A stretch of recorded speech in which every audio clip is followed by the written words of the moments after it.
Imaginemos hace 50 años. Toda América Latina y el Caribe era víctima de la Guerra Fría, las dictaduras y los gobiernos conservadores. El campo popular discutía las mejores vías y formas organizativas para la liberación, mientras que las trabajadoras y los trabajadores sufríamos a su vez el hostigamiento de gobiernos autoritarios. Y en los distintos enfrentamientos, tanto los políticos como los armados, el movimiento obrero y sus derechos eran el verdadero blanco.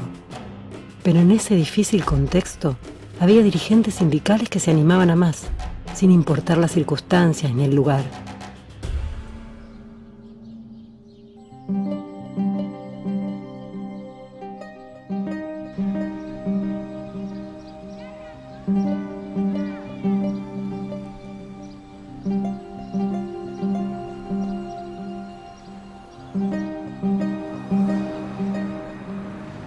Yo en realidad empecé a trabajar a los 12 años, de mandadero en una farmacia.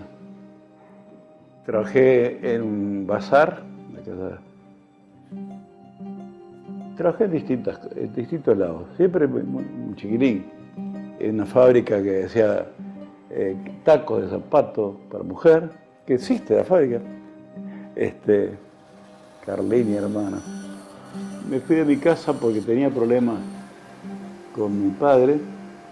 Mi madre murió cuando era un chico, así que mi madrastra, porque me quedaba en reuniones hasta tarde y volvía muy tarde, pero trabajaba. El otro día a las 6 estaba en pie, pero le molestaba que llegara tan tarde. Entonces tenía discusión todo el día. Dije, no, ¿para qué? Vamos a llevarnos mal. Agarré y me fui a vivir solo, que era un altillo con otro muchacho.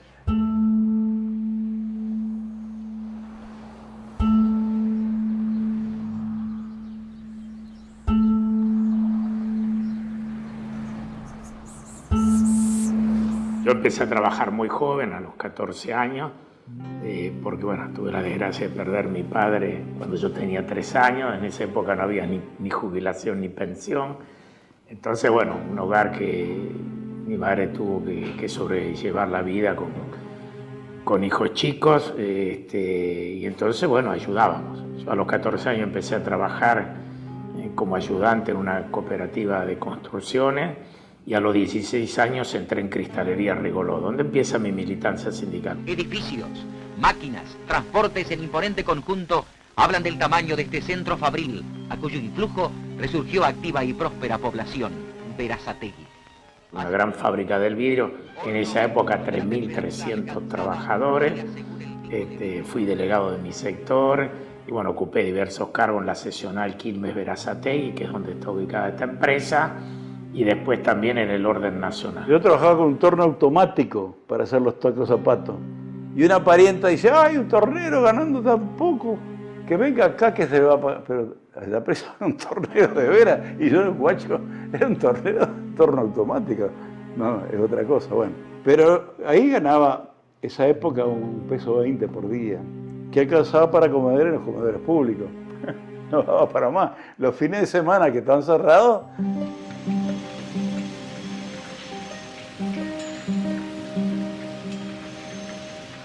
entré a trabajar en la construcción, en el hospital de clínicas, estaba haciendo el hospital. Y en lugar de 1.20, 1.30, pasé a ganar 3.87. Comía yo. Al principio trabajaba pico y pala en el barro, pero me pasaron para adentro a alcanzar materiales oficiales, los baldes de mezcla y eso. Y ahí me nombraron delegado. Seguí trabajando en la construcción un tiempo, ya de medio oficialito. Empecé a estudiar mecánica naval de noche, pero nos pasamos discutiendo de política en la escuela. Estudiaba mecánica naval para sacar la patente de maquinista, una cosa de largo plazo, y el único lugar en este país que tenía barco era el Estado. Con esa ilusión lejana entré a trabajar en un barco en doble fondo, a picar ahí, para quedar ya en el organismo, la administración de puertos. Tenían que darnos leche, un par de litros de leche, porque trabajamos ahí, esta porquería. Claro que si formamos un sindicato, ¿qué sindicato a la calle conmigo?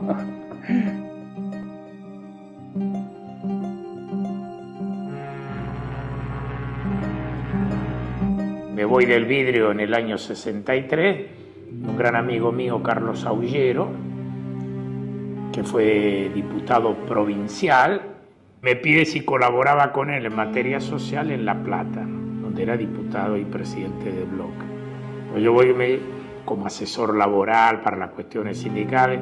De eso me recuerdo una cosa interesante: él presenta una ley, un proyecto de ley de cogestión obrera.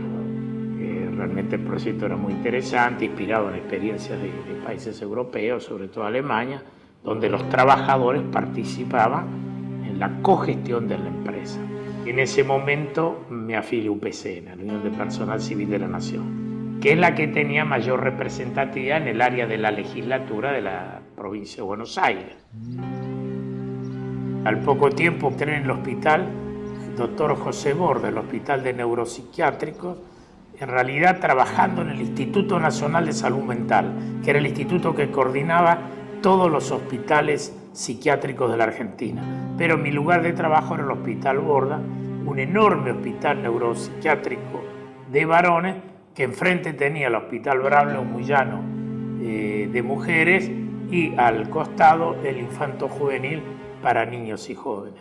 Ese fue mi trabajo en el Borda, realmente una experiencia muy importante en el seno de la administración y sobre todo en el sector de salud pública del que provengo. En ese interín había trabajado para el Banco República. Era la época del Estado acá, que protegía al agricultor y compraba, por ejemplo, trigo, que se plantaba mucho trigo, aseguraba la compra, el precio y la calidad. Bueno, entré en eso a trabajar. Trabajé 15 años en eso, por todo el país, pero en el puerto siempre era el encargado de los barcos, porque conocía el movimiento del puerto. Y ahí se formó, lógicamente, un gremio primero del personal más calificado. Y como yo iba a trabajar a todos lados, tenía que recibir trigo por todos lados, en todos lados que iba organizando el sindicato repetido. Y habíamos formado un sindicatito los empleados calificados, digamos, y ya dijimos, no, vamos a formar un sindicato único nacional. Éramos 1000 tipos, que controlábamos todo el movimiento, controlábamos eso, el movimiento cereal, pero controlábamos los molinos que estaban intervenidos, estábamos fiscales de los molinos también.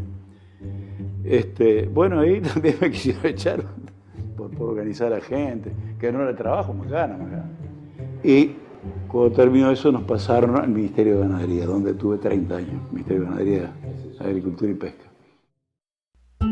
En esos años, en diversos países de la región, existían prohibiciones para agremiarse, como era el caso de Brasil y Bolivia.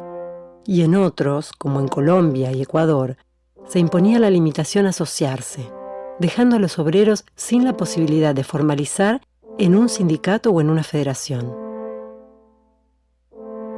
La mayor parte de las organizaciones sindicales de América Latina y el Caribe tuvo que resistir intervenciones e incluso muchas veces represiones sangrientas. Era muy difícil empezar a forjar la unidad de los trabajadores, más aún de aquellos que prestaban servicios en reparticiones de estados que no eran democráticos.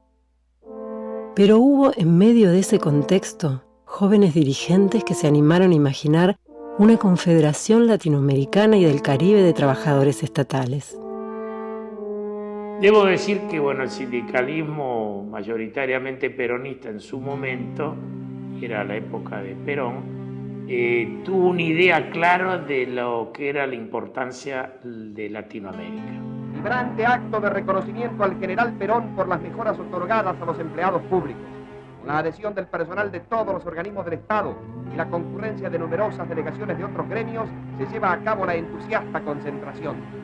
Y Perón intenta, claro, en la postrimería de su gobierno, y después, falta de apoyo, eso no tuvo continuidad, es decir, la CGT en la época de Perón tomó la iniciativa y creó la Asociación de Trabajadores Latinoamericanos Sindicalistas, ATLAS, que pretendió ser, frente a Lorita y la CEPUSTAL, la CLAN no existía, la CLAN se crea en el 54, es decir, el Atlas creo que se funda en el 52, pretendía ser la expresión de un sindicalismo latinoamericano no alineado ni comunista ni capitalista. A raíz de esos contactos, que estos muchos años después, pero siempre hubo una vocación en muchos sindicalistas argentinos de esta idea de la patria grande. Y los compañeros en ese momento de UPCN toman la iniciativa, por algunos contactos que habían tenido con uruguayos, de relacionarse, intercambiar visitas con la COFE de Uruguay, a la cual se suma que tenía relaciones con Uruguay la Confederación Nacional de Servidores Públicos de Brasil.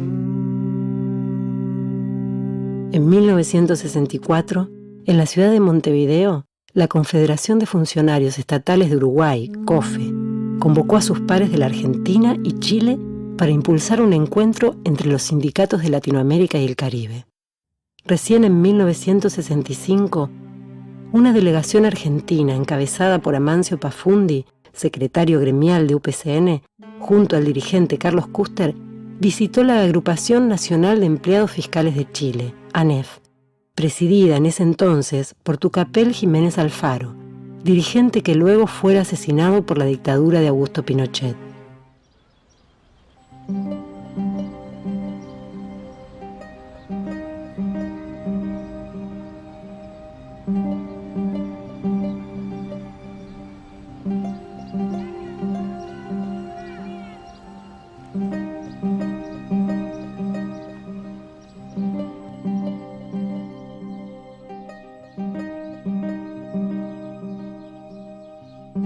Mi padre venía de una familia clase media baja, producto de que eran muchos hermanos. Él fue el que comenzó a trabajar a temprana edad para que el resto de sus hermanos pudiesen estudiar. Y es así como él ya a los 17 años ya estaba trabajando, mientras sus hermanos estudiaban en la universidad. Y él entra al aparato público, entra, me acuerdo, en un organismo público acá que se llamaba en ese entonces Lavaderos de Oro, y entra como cargador, cargando cajas, sacos. En esos años él ya, al año de haber estado trabajando ahí en Lavaderos de Oro, comienza a involucrarse como dirigente deportivo. Y de a poco, no solamente empezó a hacer su carrera como funcionaria, fue ascendiendo porque con el tiempo y con los años él llegó a ser jefe de presupuestos, y por el lado haciendo su carrera como dirigente sindical.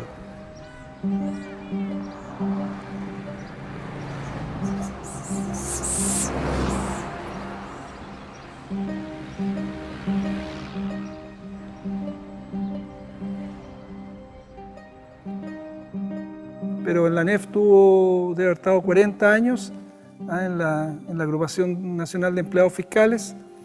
Y bueno, su gran referente para él siempre fue Clotario Blest, que fue el fundador de la ANEF, el fundador de la CUT acá en Chile. Y él siempre tenía ese referente, que era su profesor, y bueno, es un referente y sigue siéndolo todavía para muchos acá en Chile, dedicando toda su vida a la defensa de los trabajadores del sector público. Yo me recuerdo, y siempre lo digo en el buen sentido, que porque muchos dicen la ANEF era la segunda casa de mi padre, y yo digo, no, la ANEF era la primera casa, nosotros éramos la segunda. Para nosotros como familia teníamos poco tiempo para verlo, porque cumplía el horario laboral y a las 5 de la tarde se iba a la sede de la ANEF, que estaba a unas cuadras de su trabajo, y empezaba con su rol sindical.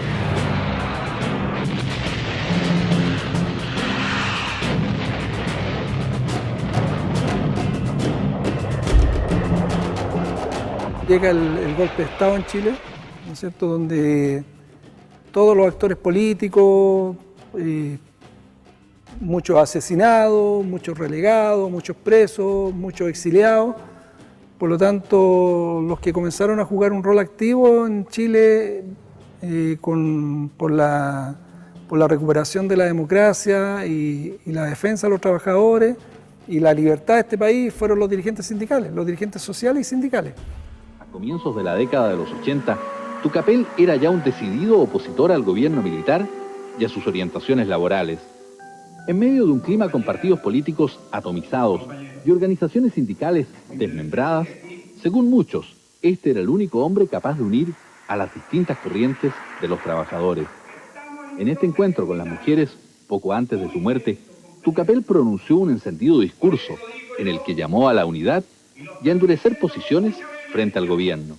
Que la unidad tenemos que hacerla hoy día, compañeros. No esperemos mañana, hoy día. Y que ese sea el mandato, ¿saben? El mandato con más fuerza de ustedes. Exigirle a los hombres que tengan pantalones para que vuelva la democracia, la libertad. Ese edificio de la ANEF, que en esos años las organizaciones sindicales estaban prohibidas, los sindicatos prohibidos, pero la ANEF siguió jugando un rol, siguió con las puertas abiertas y mi padre de a poco fue creciendo su imagen, creciendo su figura en Chile, hasta que se transformó en una, como sale en los expedientes de los tribunales de justicia, ¿no es cierto?, una piedra en el zapato para Pinochet. Fue acusado de hacer intentos por revivir la que se planteaba como una temida y desprestigiada Central Unitaria de Trabajadores, y también se culpó a la mano oscura del marxismo y del comunismo de alentar desde las sombras manifestaciones contrarias al régimen. Según sus círculos más cercanos, desde hace tiempo, los movimientos del presidente de la ANEF eran sometidos a estricta vigilancia por parte de los organismos de seguridad. Luchó incansablemente por la unidad, primero no solamente de los trabajadores, sino que él quería una unidad mucho más amplia. Siempre quiso que esa unidad abarcara a estudiantes, a dueñas de casa, no solamente a los trabajadores, sino a trabajadores del sector privado. En base a esa unidad se hicieran los esfuerzos para que Chile recuperara su democracia y su libertad. Hasta que, ¿no es cierto?, llegó ese fatídico día donde a mi padre se le secuestra varias horas y nosotros, ¿no es cierto?, sin saber de él, por casi toda la noche, aparece al otro día asesinado en su taxi, porque tenía un taxi que en su hora libre también se daba el espacio para manejar, para trabajarlo. Y claro, el día 25 de febrero se encuentra su cuerpo asesinado, degollado, en un sector muy lejano a Santiago, que era un sitio Ariazo, y que nosotros desde el primer minuto supimos que habían sido las fuerzas represivas de la dictadura. La muerte de Tucapel Jiménez, su asesinato tan cruel, tan cobarde, es una herida abierta en el corazón de los chilenos, particularmente de los trabajadores. Quiero enviar este mensaje como en última instancia mi salida. Para mi mujer, Aide Fuentes Salinas, a mis hijos queridos, si algo me pasa, sea para ustedes mi palabra de aliento. Adiós, seres queridos. Por último, quiero decirle a los trabajadores de Chile, a los trabajadores de mi país, a los trabajadores fiscales, a la Agrupación Nacional de Empleados Fiscales, mi querida ANEF, que los problemas que afectan a los trabajadores y especialmente al sector público, que se les resuelva. Y ojalá a la brevedad posible. ¡Viva Chile!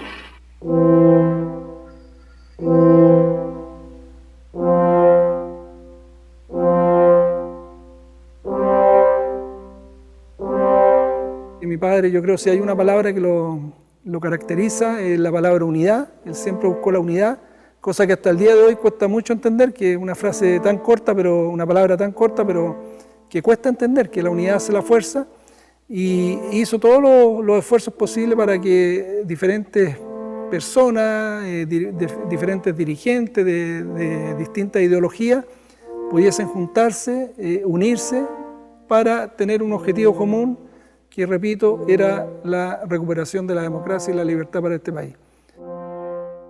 ¿Cuántas veces se habla de la unidad de los trabajadores? ¿Cuáles son las posibilidades de unificar criterios y luchas? Hace 50 años, sin las comunicaciones actuales, ¿se podía reunir voluntades desde lugares tan lejanos? El doctor Arturo Humberto Ilia, elegido presidente de la Nación por supremo mandato del pueblo, jura acatamiento a la Constitución y las leyes y dirige su primer mensaje. La Nación se restituye a la legalidad constitucional y la ciudadanía... Se habían hecho las elecciones en el 63 aún con la proscripción del peronismo, es verdad, eso fue una de las debilidades, pero se elige a un gran demócrata, al presidente Ilía, como presidente de la Argentina, que es un presidente realmente democrático. Entonces hay un florecer de cierta democracia, de vínculos latinoamericanos. Entonces, en estos contactos, yo soy protagonista de unos contactos con Amancio Pafundi, que vamos a Santiago de Chile en el 65. Y ahí establecemos con la ANEF, relación con la ANEF, la Asociación Nacional de Empleados Fiscales. Y entonces en el 66 decidimos preparar el Congreso. Yo, Juan Carlos Onganía, juro por Dios nuestro Señor y estos santos evangelios, desempeñar con lealtad y patriotismo el cargo de presidente de la Nación. Viene el golpe de Onganía en el año 66. En ese periodo yo tengo algunas responsabilidades nacionales en UPCN y junto con Amancio Pafundi, que era secretario general adjunto, bueno, integramos un bloque que no era fácil después del golpe del general Onganía en el 66, tener una posición crítica con la dictadura. Y eso lleva a que UPCN esté en la fundación de la CGT de los argentinos, en oposición al grupo dialoguista, participacionista, que habían entrado inmediatamente en componendas con el gobierno militar. Se supone que muchos sindicalistas de esa época estuvieron en el golpe contra el presidente Ilía. Empezaba una época negra, ¿no?, de las dictaduras militares con el golpe. Ya se había producido el 64 el de Brasil, que lo derrocan a Django Goulart, 66 en la Argentina, y bueno, lamentablemente después va a seguir Uruguay, Chile y otros más. Viene lo que decimos la década nefasta, donde, dicho sea de paso, en los 6 países del Cono Sur había dictadura militar. Nunca se había visto eso. Venezuela era una de las pocas islas democráticas, por ahí muchos exilados argentinos, uruguayos, los encontraron en Venezuela. Finalmente se decidió postergar para el año 1967. De todos modos, había una gran voluntad de llevarlo a cabo, y es por eso que tanto los compañeros chilenos como los uruguayos propusieron realizarlo en Montevideo. Allí es cuando Saturnino Soto, máximo dirigente de UPCN, sugiere que mejor era hacerlo en Chapadmalal, ciudad costera de la Argentina. En ese momento, un importante sector de los trabajadores de Argentina se oponía a la dictadura de Onganía y al sindicalismo afecto al régimen militar. Y eso ayudó en gran medida a que fuera posible llevar a cabo el Congreso.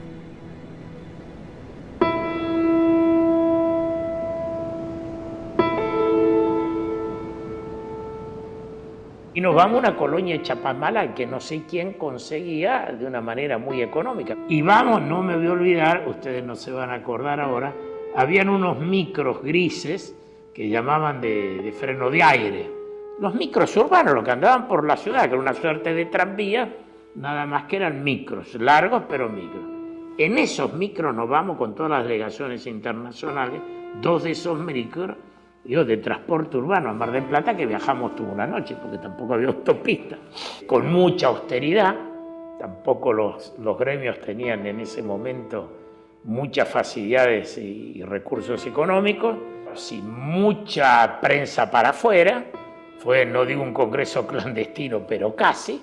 Nadie podía asegurar que en la mitad del congreso cayeran dos camiones y se llevaran a todos los congresales. Yo sí me recuerdo, porque el presidente del Congreso fue Saturnino Soto, yo estaba en la delegación argentina, pero nos designaron a Luis Higuini de Uruguay, a Héctor Santibáñez de Chile y a mí por Argentina para hacer la declaración de principio, que era el patrón donde nos teníamos que poner de acuerdo. Después sí había 6 o 7 despachos sobre temas específicos, pero teníamos que ponernos de acuerdo en definir qué era la CLATE.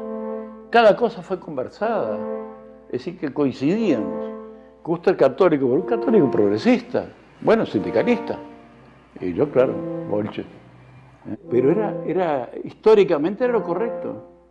Porque si vos no luchás por un mundo mejor, ¿qué estás luchando? Esa declaración de principio, 50 años después, yo digo, guarda muchísima actualidad. Vuelvo a decir, no quiero ser autorreferencial, no solo es mía, porque la redactamos entre 3, pero la aprobó por unanimidad el Congreso. Y ahí se define el rol del Estado, qué democracia queremos vivir, cómo vemos la unidad latinoamericana. Digamos, tomamos de los puntos específicos, como es la carrera del trabajador del Estado, la profesionalización, la garantía, la estabilidad, el escalafón, hasta los problemas más geopolíticos. Es decir, sobre todo algo que nos distinguía, la unidad latinoamericana. Y el gran desafío es que era una experiencia pluralista, en plena Guerra Fría, donde la pelea era... nosotros nos animábamos a sentar comunistas, socialdemócratas, peronistas, social cristianos para hacer una organización latinoamericana. Cada cual, las delegaciones que venían eran de los partidos políticos nacionales. Eran una variedad de todo. Conservadores, liberales, pero los traballistas de Brasil. Bueno, en Chile había socialistas radicales, en Argentina peronistas. Ese intercambio de ideas de todos los delegados, de todos los países, quedó claro que había una disposición de unificación. La verdad fue un enorme desafío y una felicidad más allá del hecho institucional del Congreso, de constatar que como trabajadores nos poníamos a poner de acuerdo en cosas fundamentales sin abandonar nuestra filosofía, nuestras creencias, nuestra ideología, pero ponernos de acuerdo en cosas fundamentales. Nació así la CLATE, un 25 de febrero de 1967. Los puntos básicos de ese congreso fundacional fueron: 1. La defensa de los derechos de los trabajadores del Estado y la reivindicación de su rol. 2. La reforma y fortalecimiento del Estado como el organismo natural de un proceso democrático que articule la justicia social ante las nacientes corrientes modernistas neoliberales. Y 3. La búsqueda de un nuevo modelo de sociedad nacional y latinoamericana mucho más justa y soberana. Es así que en conjunto, como primera instancia, resolvieron de manera unánime fundar la Confederación Latinoamericana de Trabajadores Estatales, CLATE. Yo después soy electo como candidato para ir como secretario general adjunto de la Confederación Mundial del Trabajo. Entonces yo 69, 70, 71 y 72 no estoy en Argentina, recién regreso en el 73. Los vínculos se mantenían, si yo no me equivoco la presidía Horvath, pero adentro de ATE ya se perfilaba una corriente más dura de confrontación con la dictadura y de relación con todo lo que iba emergiendo contra la dictadura por la democracia y por la democratización sindical. La decisión inquebrantable que tiene la Asociación Trabajadores del Estado de mantenerse indisolublemente unida al movimiento nacional y popular para felicidad de los que habitamos esta patria y para ser hermanos solidarios de todos nuestros hermanos de Latinoamérica que sufren, que viven y que tienen las mismas aspiraciones que nosotros. Muchas gracias, compañeros. Y me acuerdo de nosotros de haber ido a un congreso de la CLATE, sentado Víctor de Llenaro y yo, y no sé si también estaba Germán. Víctor, si no me equivoco, era vocal ya del Consejo Directivo de ATE, que ya ahí empieza a incursionar, primero un poco como espectadores o acompañantes, empieza a incursionar en la CLATE. Y en eso los hombres más importantes desde el punto de vista ATE fueron Héctor Quagliaro, Víctor, y después se suma, pero ya estando nosotros en el gremio, Carlos Casinelli, que es otro gran latinoamericanista. Alternando con mis responsabilidades sindicales nacionales, bueno, tuve el gusto de trabajar en las instancias internacionales. Fundamentalmente fui responsable de la Central Latinoamericana de Trabajadores para los países del Cono Sur y en un periodo muy difícil, porque yo asumí esa función en el año 74 y tuvimos la desgracia de que simultáneamente en estos 6 países hubiera gobiernos y dictaduras militares. Modestamente ayudamos en la medida de lo que pudimos, no solo a los trabajos sindicales que seguíamos haciendo con las limitaciones del caso, también tareas de formación, sino sobre todo las tareas de solidaridad, de acompañar a sectores en momentos muy difíciles, acompañar a las organizaciones sindicales. Por eso me parece justo señalar esta responsabilidad, porque la CLAT, la Central Latinoamericana de Trabajadores, que hoy no existe, en su momento fue un gran soporte y una gran ayuda para la CLATE, para la Confederación Latinoamericana de Trabajadores del Estado.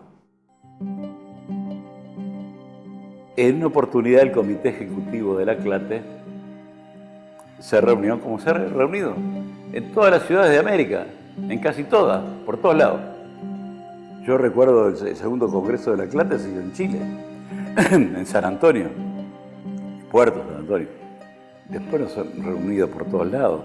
Acá vamos hasta Caracas, aparece por acá. Pero esto es en Cuba, compañero. Con el amigo Fidel Castro, gigante, gigante. Es en el Palacio de las Convenciones de La Habana.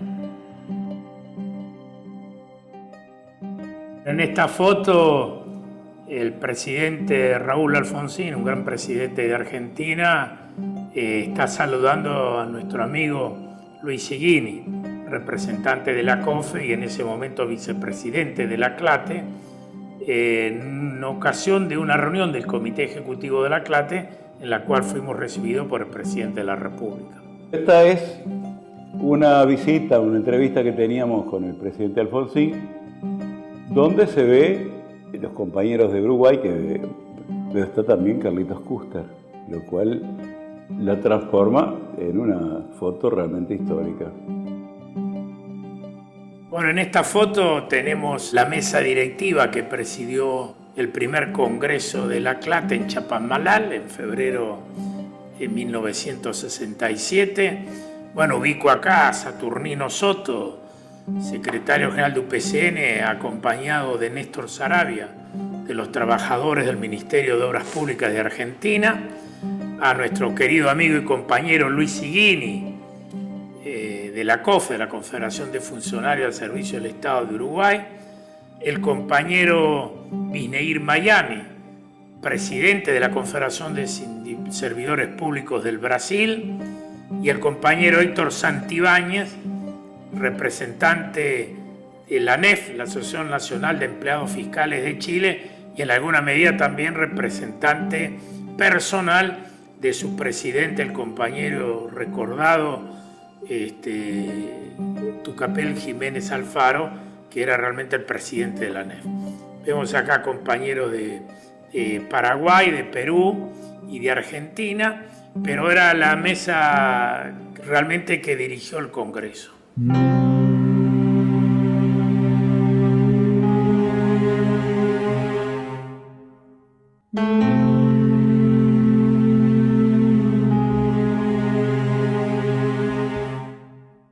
Más allá de lo que hemos ganado en imagen y en presencia institucional, lo que importa es que la CLATE se ha metido mucho en la solidaridad y en la presencia en el campo del trabajo y de la lucha de sus organizaciones afiliadas.